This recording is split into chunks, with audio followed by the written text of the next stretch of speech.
अजीज दोस्तों नमस्कार। अजीज दोस्तों, दुनिया का सबसे यूनिक कंट्री अगर कोई है तो वो है पाकिस्तान। पाकिस्तान में पेट्रोल की प्राइसेस अब रोज चेंज होंगी। पाकिस्तान के मिनिस्टर्स ने प्रेस कॉन्फ्रेंस की कि अब पेट्रोल की प्राइस रोज सुबह आपको बताई जाएगी कि क्या है। पेट्रोलियम मिनिस्टर अली परवेज मलिक ने प्रेस कॉन्फ्रेंस करके ये बताया। और 4 दिन से जब ये चीज़ें हुई हैं तो पहले दिन पेट्रोल 5 रुपये 44 पैसे महंगा हो गया और डीजल 31 रुपये महंगा हो गया। दूसरे दिन 20 जुलाई को पेट्रोल 35 पैसे सस्ता हो गया लेकिन डीजल 5 रुपये महंगा हो गया। मंगल 21 जुलाई को पेट्रोल फिर 4 रुपये बढ़ गया, 4 रुपये 93 पैसे, और डीजल 7 रुपये बढ़ गया।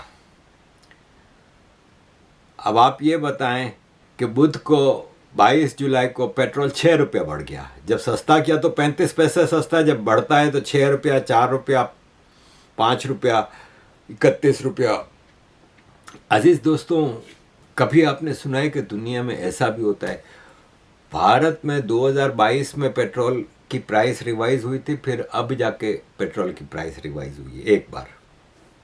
आपकी इकोनॉमी कैसे चल सकती है जब पेट्रोल के ऊपर बेस्ड होता है सारा प्राइसेस का हिसाब किताब? कंज्यूमर प्राइसेस, ट्रांसपोर्ट, खाने पीने का सामान, सब चीज़ों में पेट्रोल का हिसाब किताब होता है। आप रोज़ प्राइस चेंज करेंगे पेट्रोल की तो रोज़ ट्रांसपोर्ट वाले भी चेंज करेंगे। रोज़ एक कंट्री चल कैसे सकता है? और फिर पेट्रोल पंप वालों ने अब इस पर हड़ताल कर दी। पाकिस्तान के पेट्रोल पंप डीलर्स एसोसिएशन ने नेशन वाइड हड़ताल का ऐलान कर दिया। फिर गवर्नमेंट बातचीत पे आई, लेकिन पेट्रोल पंप वाले भी अब क्या करते हैं कि रात को 12 बजे पेट्रोल पंप बंद कर देते हैं ताकि सुबह कौन सी प्राइस है तो हम सुबह बेचेंगे ना। एक अजीब सा ये मुल्क है, बनाना रिपब्लिक ऐसे ही नहीं कहते इसको। ऐसे में देखें, पाकिस्तान है ना, वो एक एग्रीकल्चर कंट्री है। पाकिस्तान की इकोनॉमी एग्रीकल्चर बेस्ड है। मुझे याद है जब हम 70s में सऊदी अरब में रहते थे तो सऊदी अरब में गंदम नहीं उगती थी क्योंकि वहाँ तो रेगिस्तान है। तो Pakistan was an exporter of गंदम। आज पाकिस्तान का ये हाल है कि पाकिस्तान के पास गंदम नहीं है। पाकिस्तान में इस वक्त गंदम की शदीद शॉर्टेज है। ये जो पीओके में प्रोटेस्ट हो रहे हैं, ये गंदम और खाने पीने की चीज़ों के ऊपर ही तो हो रहे हैं।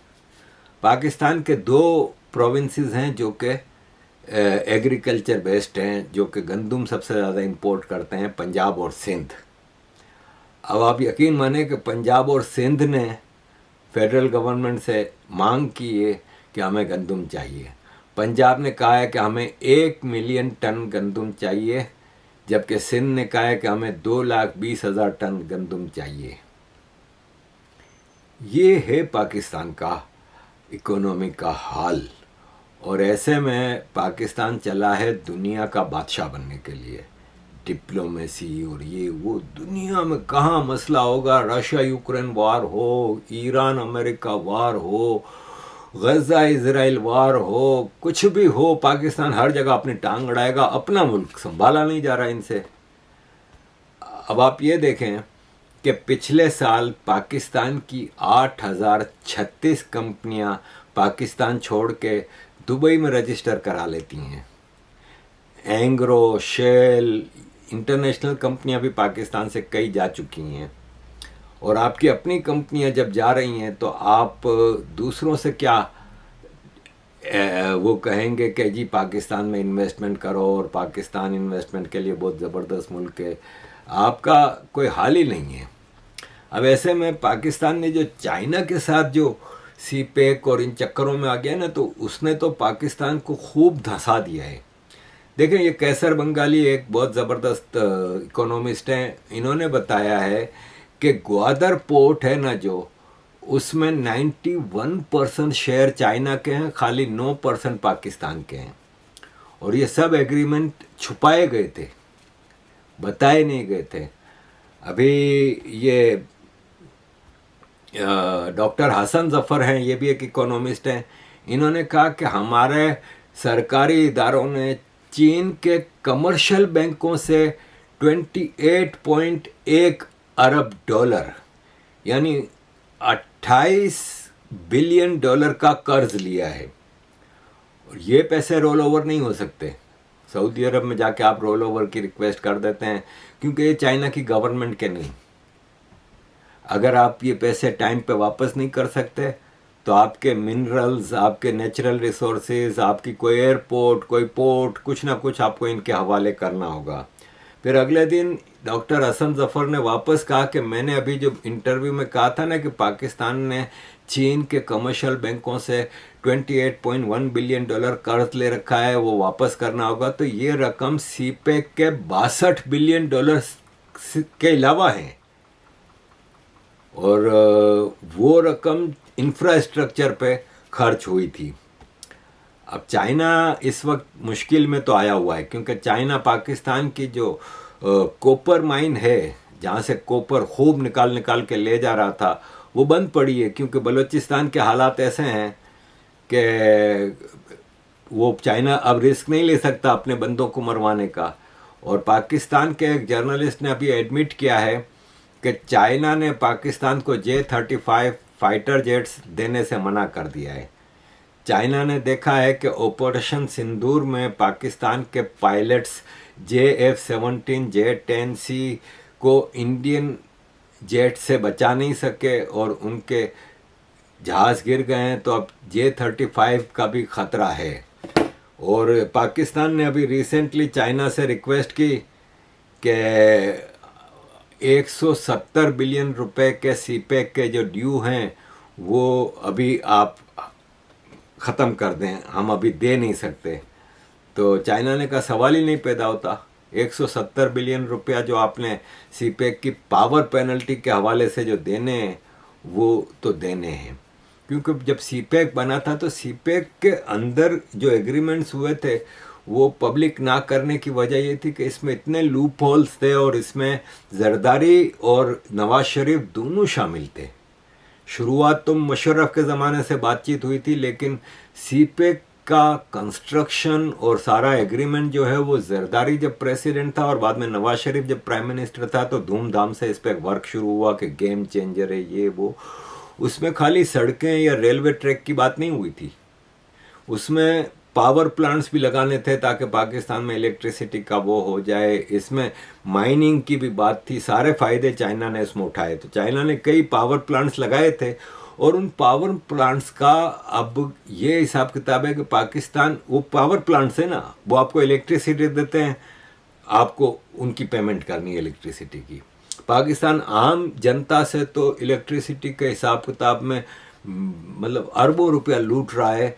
दुनिया की सबसे महंगी इलेक्ट्रिसिटी पाकिस्तान में मिलती है, लेकिन चाइना की सीपेक को वो वापस करने के लिए पॉसिबिलिटी उसको नज़र नहीं आ रही कि किस तरह हम इसको वापस करें। तो ये है कि सीपेक के लूप होल्स ने पाकिस्तान को जो बर्बादी की तरफ सबसे ज़्यादा जो ले गया है वो IMF और दूसरी चीज़ें नहीं है, ये सीपेक है और चाइना है। चाइना ने अपने फ़ायदे के हिसाब से पाकिस्तान से खूब लूटमार की है और पाकिस्तान के बेवकूफ़ लीडर्स ने पाकिस्तान को बेच दिया, क्योंकि उनको इसमें किकबैक्स मिलती रही हैं। अब पाकिस्तान ने अमेरिका से 10 बिलियन डॉलर की मदद मांगी है। पाकिस्तान ने कहा है कि हमने आपकी ईरान के साथ बातचीत कराई तो हमें आप 10 बिलियन डॉलर दें ताकि हम अपनी इकोनॉमी को सहारा दे सकें। ये 10 billion dollar currency support facility America से होगी जो कि हमें चाहिए। और रॉयटर्स ने इस पे डिटेल में रिपोर्ट्स दी हैं कि पाकिस्तान ने bilateral exchange stabilisation support facility के तौर पे 5 साल के लिए 10 बिलियन डॉलर मांगे हैं। आज से 15-20 साल पहले सऊदी अरब से भी इसी तरह लिए थे 5 बिलियन डॉलर। वो रोल ओवर होते रहे। अभी सऊदी अरब से इमारात को वापस करने के लिए 4 बिलियन डॉलर लिए। तो ये अब अमेरिका से डिमांड की है कि इस तरह शायद हमारा जो इकोनॉमी वो हो रही है, डिफ़ॉल्ट हो रहा है पाकिस्तान, उसमें शायद हमें सहारा मिल जाए और हम किसी तरह अपनी तबाह होती इकोनॉमी को बचा सकें। इसलिए अमेरिका से कहा है कि हमें $10 बिलियन दें।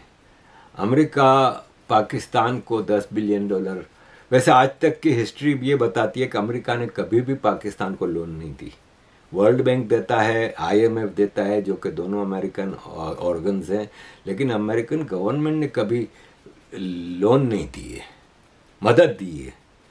कैरी लूगर बिल एक आया था रेगन के ज़माने में जब अफ़गान वार शुरू हुई थी, और उस पे पाकिस्तान को मदद के नाम पे बिलियंस ऑफ डॉलर देते रहे हैं, लेकिन कभी भी लोन नहीं दी।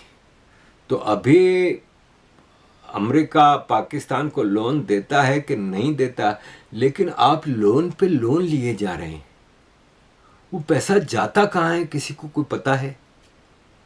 मतलब आप ये देखें कि एक मुल्क जो कितना मुसलसल IMF से ले रहा है, मुसलसल सऊदी अरब, कतर, कुवैत, बहरीन, ओमान वगैरह से ले रहा है, मुसलसल चाइना से ले रहा है, और पता नहीं कहाँ कहाँ से ले रहा है मदद के नाम पे। अभी लास्ट वीक इंग्लैंड ने $153 मिलियन पाकिस्तान को दिए हैं।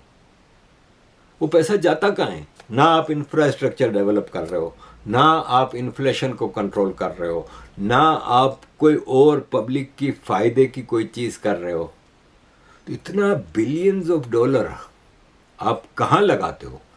इस वक्त सिचुएशन ये है कि वो जो लोन्स चारों तरफ से ली हैं, उनकी किस्त और इंटरेस्ट वापस करने का टाइम आता है तो पाकिस्तान फिर भागता है सऊदी अरब से, कतर से, अमेरिका से, चाइना से भीख मांगने के लिए।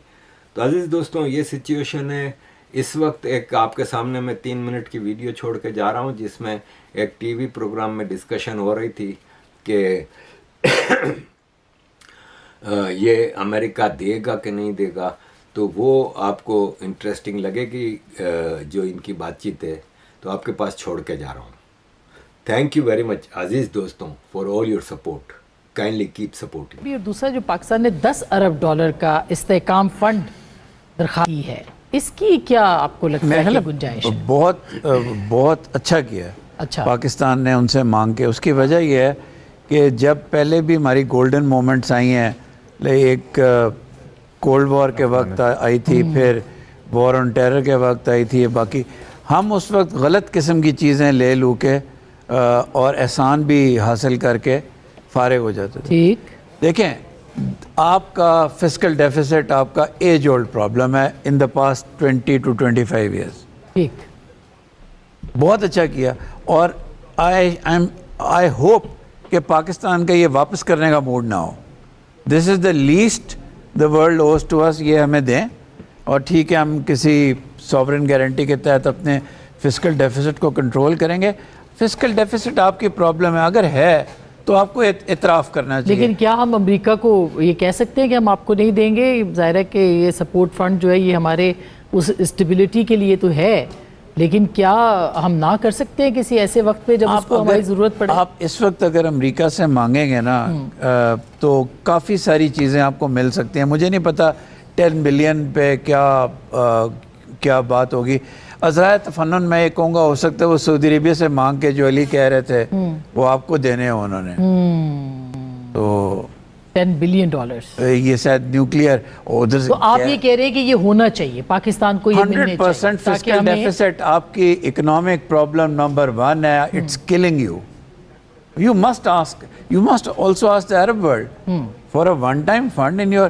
You have done so much for the world. आपको लेना चाहिए। इससे पहले भी पाकिस्तान ने ये कोशिश की थी, मगर उसको ये जब मेरा ख्याल है अफगानिस्तान वॉर थी, यानी जब लड़ाई हो रही थी वॉर ऑन टेरर, उस वक्त Pakistan I think Pakistan could have played better. I agree with Imran साहब के बड़े अच्छे मोमेंट्स आए थे। हाँ, American every bill is counted for जी, वो इतनी आसानी से वो देते हैं, दे मेक इट काउंट। और मोमेंट्स कभी कभी आती हैं। अब इस डिसरप्टिव वर्ल्ड की जिसकी मैं जिक्र पहले कर रहा था, इसमें ये बड़े ट्रांजिशनल रिलेशनशिप, ट्रांजिशनल मोमेंट्स ही आएंगे। फिर पाकिस्तान के अंदर भी लोग सवाल करते हैं कि जी आपको क्या मिल रहा है इस मीडिएशन से, why are you, I mean इतने जब एफर्ट कर रहे हैं तो what is there for ordinary Pakistani, so this is what that is for the ordinary Pakistani कि एक आम पाकिस्तानी की। लेकिन साथ ये भी सवाल होता है there is no free lunch in US, so Pakistan is doing a lot for all जी। ईरान के भी बहुत कर रहा है, अमेरिका के लिए। आज अमेरिका का कौन देखे ना, एक ही आप ऑफ रैम्प का कार्ड खड़े हुए हैं, एग्जिट कार्ड खड़े हो, अपने प्रिंसिपल स्टांस लिए हैं। हम सफर कर रहे हैं आज अमेरिका के वजह से। $7.1 बिलियन का असला आप अफगानिस्तान में छोड़ गए। क्योटिक अफगानिस्तान से आज हमें एग्जिस्टेंशियल थ्रेट हो रही है। आप स्टेक होल्डर थे, आप जरा माजी को भी इसके साथ मिलाएं। पाकिस्तान ने as a front line state against terrorism, Pakistan ने जितना सफर किया, we have sacrifice the most, we have suffered the most. तो अब पूरी दुनिया को उसको देखना भी चाहिए ना। आप एक इवेंट उठा लेते हैं, एक अगर वो रेपिस्ट कहीं यूके में पकड़ा जाता है तो उस पर आप इंटरनेशनल चैनल्स पे प्रोग्राम कर रहे हैं। यहाँ पाकिस्तान रोजाना विक्टिम हो रहा है इंटरनेशनल पॉलिटिक्स का और इंटरनेशनल वॉर क्राइम्स का। तो I think this is time to stand up and be counted. अच्छा, तो आपको लगता है कि ये अमेरिका इसको कंसिडर करेगा, या पाकिस्तान ने जाहिर है कि कुछ इशारे देख के ही ये दरख्वास्त की होगी कि आप हमें सपोर्ट करें इसके अंदर? तो इम्कानात ताज़ा तरीन खबर ये है कि बहुत संजीदगी से अमेरिका पाकिस्तान की रिक्वेस्ट पे गौर कर रहा है, तो उसके इम्कानात काफ़ी रोशन है कि पाकिस्तान की जो रिक्वेस्ट है वो टेन होगी। तो ये मैं आपको ख़बर दे रहा हूँ। दूसरी बात ये है कि